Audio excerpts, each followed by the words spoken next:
So I recently retired, and over the last few weeks we've been traveling all over the place, and it's good to be finally back home.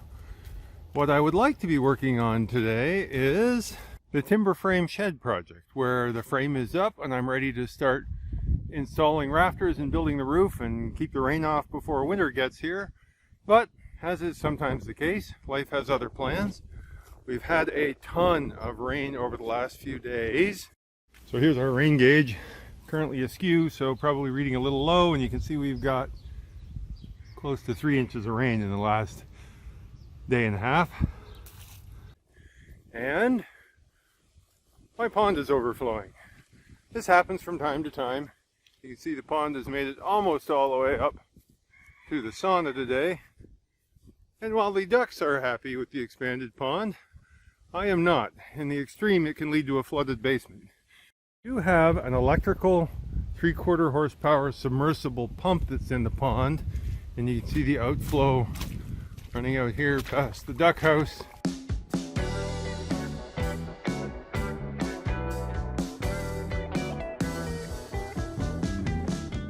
And it discharges here in the swamp that's on the other side of my neighbor's property that runs down into Johnson Creek. Now in the past, when the little electrical pump wasn't enough to keep up with it, I would run to Home Depot and rent a trash pump.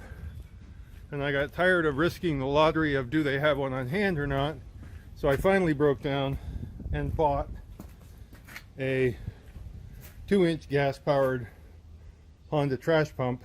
So in this video we'll do unboxing, initial setup, and first use of the Honda trash pump.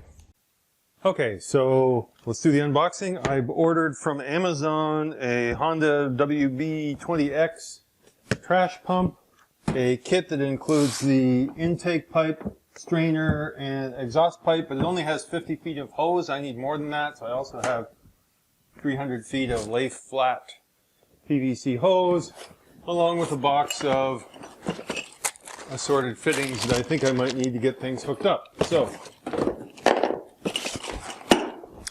start with the fun part, opening the pump.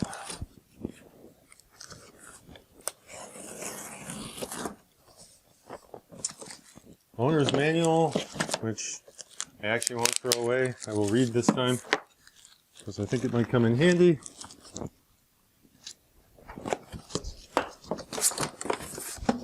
And the unboxing itself isn't particularly exciting. It is a simple box containing a quite self-contained pump. Oh, it looks like the pump itself includes an intake strainer as well. So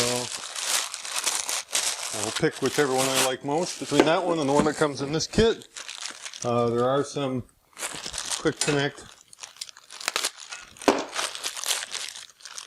hose fittings, hose clamp. There's the pump. Sticker on it says, warning, this product can expose you to chemicals. It's a gas-powered pump, so duh. Intake, exhaust port, gas tank,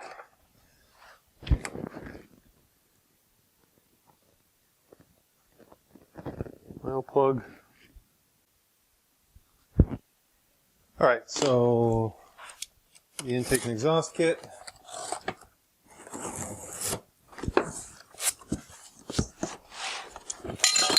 There's a 50-foot outlet hose with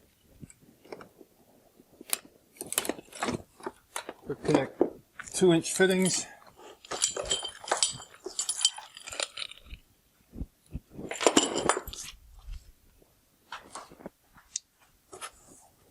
A better looking strainer.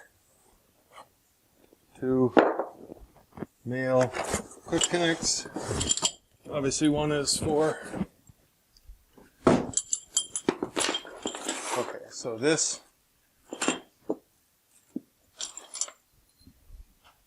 is the intake. And I suppose I could put plumber's tape on this, but this is an external outside pump. I don't imagine that's real critical. A little bit of leakage there in the end of the world. It's going to leak right back into the pond that I'm trying to drain anyway.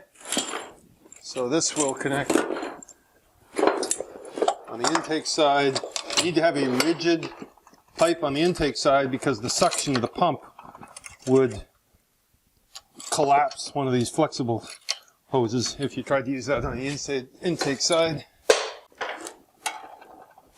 There's the intake side. This is pretty straightforward. Just thread that trash filter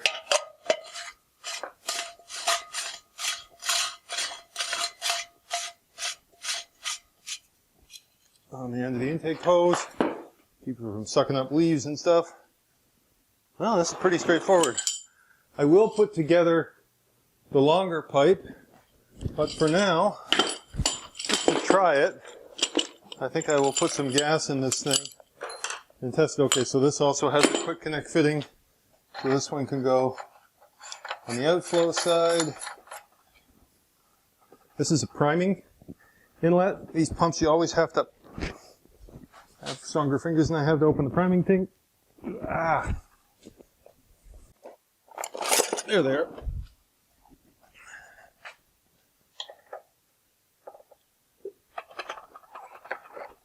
Alright. There's the priming cap. Again, just a little plastic plug. Don't love that, but I guess I'm probably going to need a funnel. Make my life a little bit easier there for priming the pump. Well, we'll put some gas in it, take it out to the pond, and give it a shot. Okay, so this bright yellow tag on the pump tells me that there is no oil in the engine.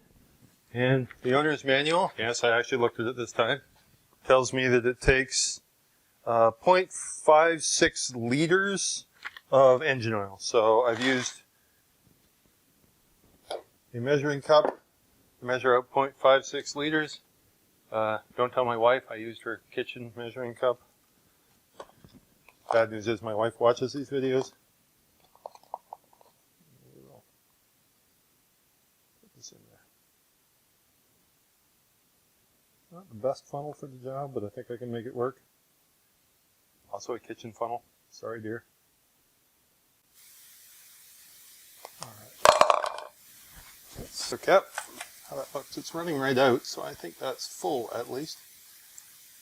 It might be over full. I did put what it said in the manual, put in.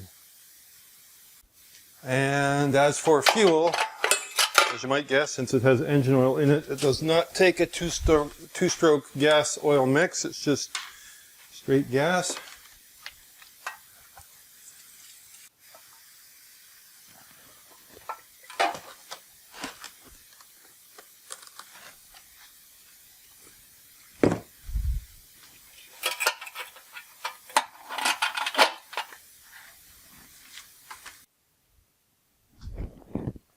So, starting procedure is I will first prime the pump with water. Then you turn the power switch to on. Like most small engines, there's a throttle, fully open, fully closed. There's a fuel supply switch, so you want to turn that on. And when you start the engine, you're going to want to put it in choke. And to start, you want to be about a third of the way up on the throttle, this being full throttle. About a third of the way. Honda engines are notoriously easy to start. I will put my words to the test and take it outside now and try it. I'm obviously not going to run it inside. Alright, so we're ready to prime the pump. I got a couple of 5-gallon pails of clean water from the well. Doesn't have to be clean water. I just didn't feel like wading into the mucky pond to fill the buckets.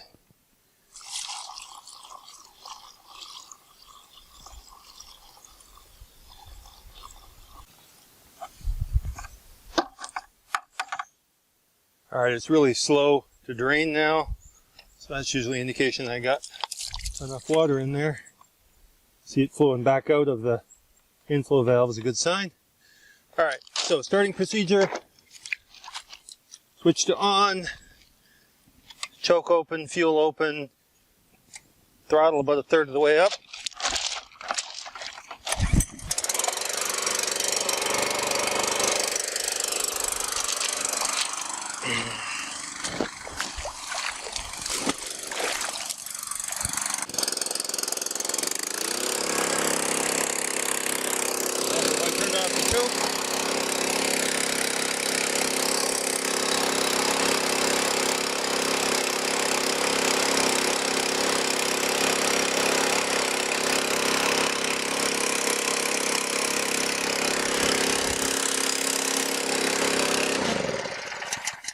And I'm an idiot.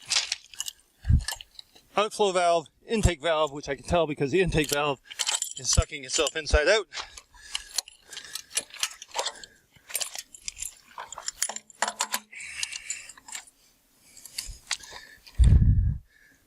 And let's try that again.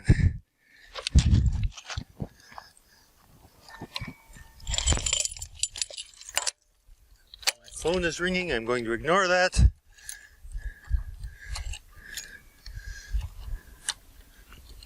Come on.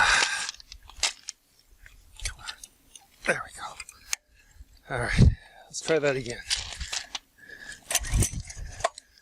Choke. I switched it off. I switched it off.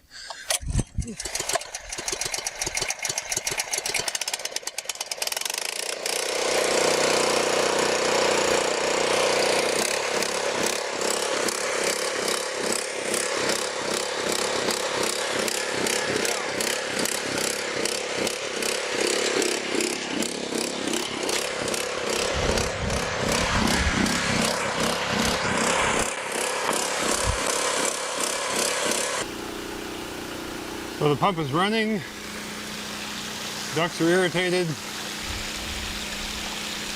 and coming out the other end of the pipe, we have water.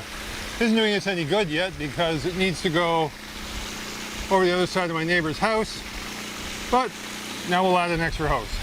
Okay, now we will need to use some of this 300 feet of hose I've got here so I can get the pump so it's pumping over into the swamp as opposed to just running back into the pond.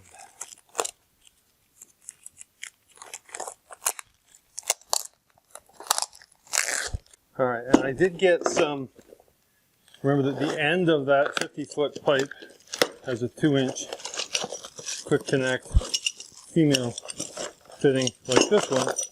I guess I don't need those. I'm sure they'll come in handy at some point. What I need is one of these. Alright, correction. After going out and looking out at the hose, it ends with one of these. So what I need on this is one of these, so I can connect to the quick connect fitting. So, should just be a matter of slip that on there, slip that on nice and easy. I did purchase, oh, I got some nice extra washers. I did purchase some of these, but since these came with it, I will just use that. Slip it on the hose first. Slip this over the fitting. If I needed to, I could use a heat gun to make it more flexible, but this seems to slide on no problem. And then we will just tighten that up.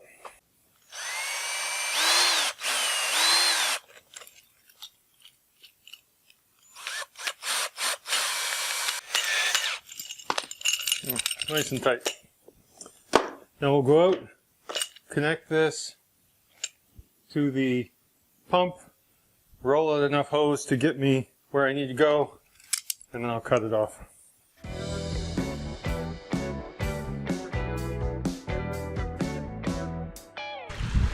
So now that we have reached the swamp where you can see the hose from the electric pump is discharging, you can also see it's full of holes.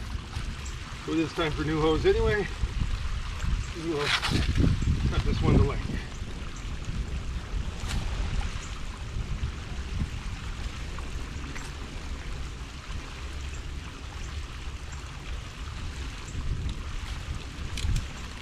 There we go. Now let's pump some water. Alright, let's just start the pump again. It should still be primed. So, switch to on. Choke on, fuel on, throttle at a third.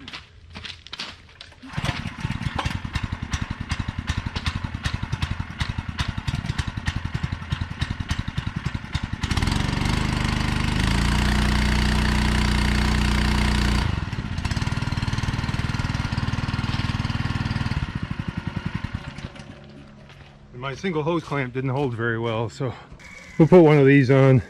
It'll hold better than the cheap clamps that came with the pump. At least I think it will.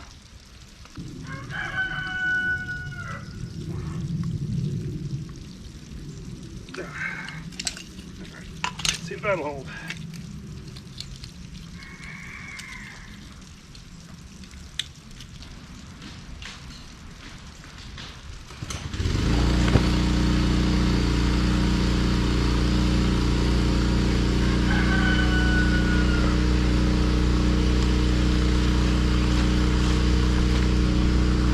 Much better. So we can come down to the end of the pipe here and see the difference in the flow out of the electric or the gas powered pump.